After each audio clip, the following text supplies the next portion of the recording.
After years of struggle and hardship, I could finally see the light at the end of the tunnel. The road had been long and painful, but as I stood there, looking at the house I had just purchased, I knew all the sacrifices had been worth it.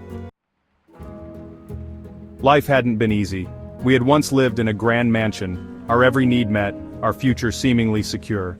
But when everything came crashing down, when my father's empire fell apart, and we were forced out into the streets, it felt like our world was shattered.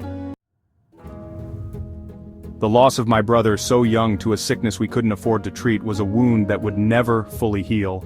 The pain of watching my family suffer, knowing that I couldn't do enough to save them, kept me up countless nights. But through it all, I remained determined. As the firstborn, I had to be the pillar of support for my mother and sisters. I had to keep pushing, no matter how impossible it seemed. When I reconnected with my old friend after years of separation, it felt like a stroke of luck, though I had no idea at the time how much it would change my life.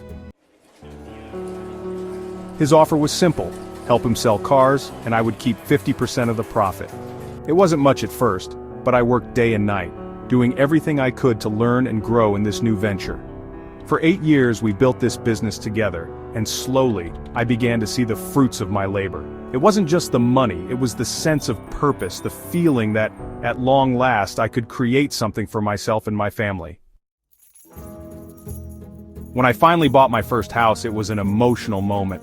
I couldn't believe I was standing in front of a home that I could call my own, a place where my parents could live with dignity, a place where we could rebuild and find peace.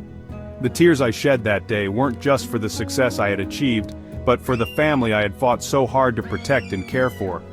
I had done it for them. Everything I had accomplished was for them.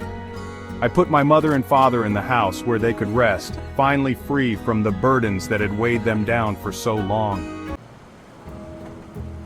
The journey hadn't been easy, but it had been worth it. We were no longer homeless, we were no longer struggling. We were together, safe and sound, in a place of our own. And as I looked around at my family, at the people I had fought so hard for, I knew that this was just the beginning of our new life. The years of hardship had shaped me, but they hadn't broken me. In the end, we had found hope in the most unlikely of places, and I would carry that hope with me always. With love, resilience, and determination, we had turned the page to a new chapter, and it was a chapter filled with endless possibilities.